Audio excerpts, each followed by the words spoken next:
Hello, this is our week 6 instructor highlights video. This coming week we are going to be focusing more on diversity and the topic of white privilege, as well as community, and specifically community building and community advocacy. Just to take a look back at what we talked about last week in discussions and other assignments, our focus was on diversity and life balance. And in Johnson, the book Privilege, Power, and Difference, we learned that being different is not the problem. The fact that we are each unique and have cultural and other sort of differences is not where the problem with getting along comes from. The problem is in the idea of privilege, and we really looked in depth at what privilege is. There's two types of privilege that Johnson noted. The first is called unearned entitlements, and these are advantages that people have not because they've done something to personally earn those advantages. They simply have those advantages because of the group that they belong to. And that group happens to be in a privileged position. There's also another type of privilege that's called conferred dominance, and this is when a group of people have power over another group of people because of the privileged advantages that they do have. And this is where oppression comes in, that the privileged group has power over the oppressed group, and that there is no reasoning or rationale behind the advantages that one group has over another, outside of that they are simply part of that group. Johnson takes kind of a provocative stand on why he feels that privilege and oppression is perpetuated, and that is through the system of capitalism. I hope all of you have had a chance to read it. I know that for myself, as someone growing up in a capitalistic society where through my upbringing, my education, that I've very much been indoctrinated to think that capitalism is why I'm free, why I have choice and opportunity. Johnson's perspective on how capitalism actually how it actually perpetuates privilege and oppression, kind of, reading that at first, it's kind of hard to take, it made me kind of uncomfortable, quite honestly, and I'm sure many of you felt the same way. From a cognitive standpoint, his argument is compelling and interesting, and something to think about. And so my question for you this week is, what do you think about the idea that capitalism perpetuates privilege and oppression? And you'll actually have an opportunity to perhaps discuss that in your third deliberation paper, which you will finish up writing this week.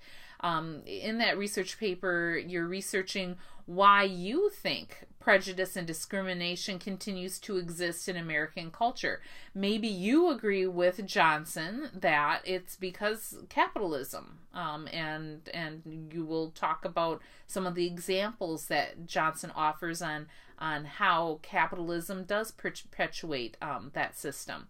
Maybe you don't agree with that, and maybe you have identified through your research another source for why prejudice and discrimination still exists in our society. So I'm really looking forward to reading those deliberation papers once you have them finished.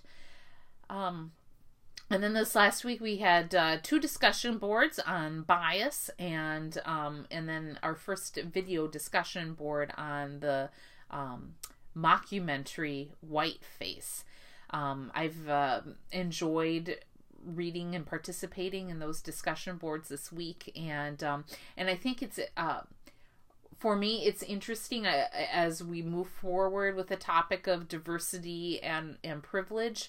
I'm interested to see perhaps how people's perspectives begin to transform or change. Not that you're gonna like think one way one day and another way the other, but as you're learning more about these concepts of power and privilege and difference, how that will shape your current perspectives. I'm thinking specifically with the bias discussion.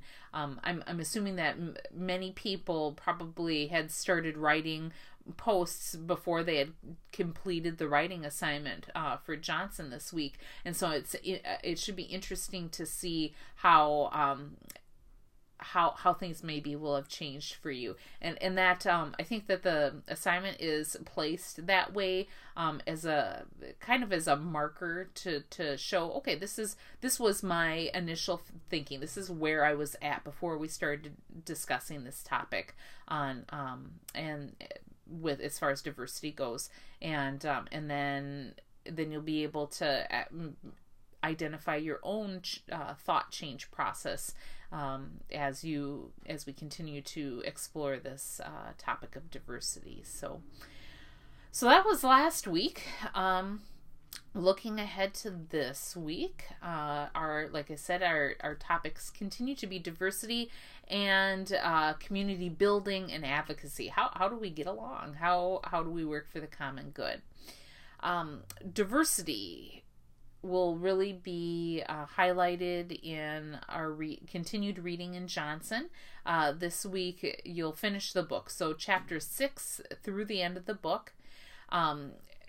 Taking that book as a whole, the first half of Privilege, Power, and Diversity kind of gives you background information on what privilege is and the privilege oppression cycle. And then the second half of the book really gets down to the nitty-gritty about what is your individual role in the privilege oppression system, especially for those of us who really identify ourselves as being perhaps not racist or progressive, culturally progressive, yet we still do have a role in privilege and oppression. So we're going to be looking this week at what that role is, and then how the system works, and then, like I said, many people are really uncomfortable with this subject, and that is very natural. And Johnson talks about that denial and resistance that people who are in the privileged position tend to have when conversation about privilege comes up, and how that really is a coping mechanism for us, and just something to be aware of. And then lastly, the book gives you ideas on what you can do to stop the system of privilege and oppression. So yeah, I'm looking forward to finishing that book with you guys. And then Loeb, the reading this week is chapter 8. The title of the chapter is Village Politics, and we'll take a look at community building, and specifically how Loeb identifies that American culture, modern American culture, seems to be transforming into a culture of isolation, and how we no longer join groups. We no longer work toward projects as a whole community in much the same. We no longer do that in the same way that perhaps our parents or grandparents were involved in community activities. So he discusses why this culture of isolation has developed in the United States, and just talks about how it's important for us and for what's best for our communities and what's best for our society is if we try to refrain from that overt individualism that has been developed and and actually really almost idolized in our society, and how it's important for us to focus more on interdependence as a community for us to have an abundant community. And then he also looks at community advocacy, which is once you get involved, why it is important that we do community building is that you become aware of what's going on in your community, the needs of your community and others in your community, and that gives you an opportunity to speak out for others. Not only speaking out on issues that are pertinent to you, but perhaps also advocating for groups that don't have as much of a voice. And this will really, I think you'll see, will start to tie in with some of the suggestions that Johnson has as far as what we can do to stop the system, is using the advantages that we may have from our privileged positions to be able to speak out for those who are in need, instead of being isolationist and not worrying about it because it doesn't directly affect us. And then another really interesting topic that Loeb goes into in chapter 8 is the idea of online culture. And he does somewhat note this as a reason for the culture of isolation that has developed. But he also looks at how people are really using the internet to build new types of communities and to do advocacy work online and reaching a broader base of people, creating more awareness much more quickly than ever before due to the internet. So just a really interesting discussion about the pros and cons of our online culture. Assignments for this week. Like I said, that you'll finish up writing your third deliberation paper. This is due on Sunday, February 21st. The topic points, once again, are the main question is why does prejudice and discrimination exist in American culture? You're asked to share a personal experience of when you've dealt with some type of discrimination, and this doesn't have to be racially based discrimination. I know that's where everybody's minds go first, but it could be religious, sexual orientation, disability, gender-based, so any type of discrimination that you've personally dealt with at some point. And then give a situation, or give the details of the situation where this discrimination happened, and then try to clearly explain the dynamics that set that discrimination into motion. Make sure you offer a researched solution to ending discrimination in the paper, and then the concluding paragraph should be a personal reflection about the lessons that you've learned through writing this paper, and what future actions that you may take due to what you've learned. As always, it's 3 to 5 pages using Times New Roman, 12-point font size, normal margins, and it's the same rubric that we've been using for all of the deliberation papers.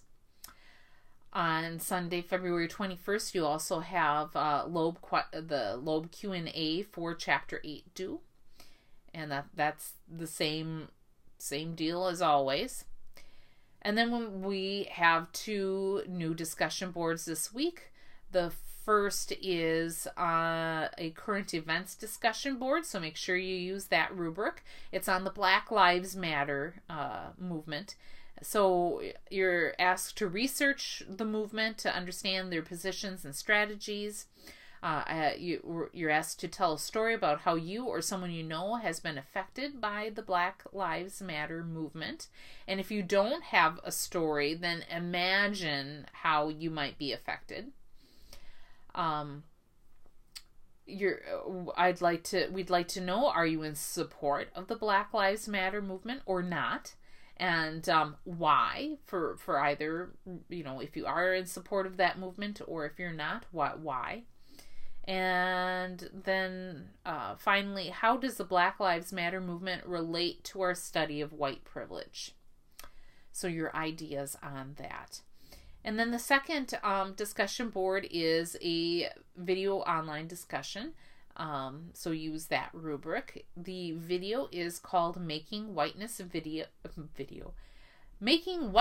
Visible, and the video is available on Moodle. There's a link there for you to use. If anybody has problems accessing the video, let me know right away so that we can sort it out, because it may be a problem that's affecting more than just you. And I also want everybody to be able to access the video for the assignment. In this assignment, you're asked to summarize the video and then to offer your reaction to it. And in that online video discussion rubric, you are asked to bring in outside materials to enhance your understanding of the video or to support your reaction to the video. And you're also asked to offer a personal experience or another person's story who you know, that a story that you were reminded of while watching this video. So that's basically it for this week. I hope that you've been enjoying the discussion boards. It seems like it. The discussions this past week have just been fascinating.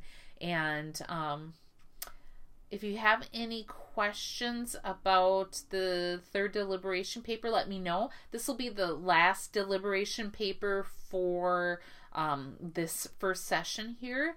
And since we're getting nearing the end of this first session, just to be aware that the final for this session is a quiz.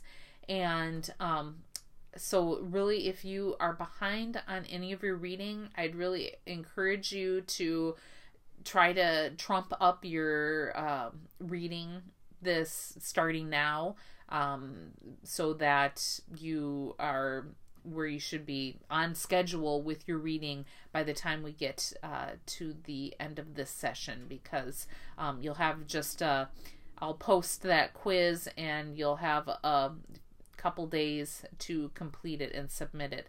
And if you are behind on your reading, it may be more stressful than you would really like to have it be. So I think that's it. You know how to get in touch with me.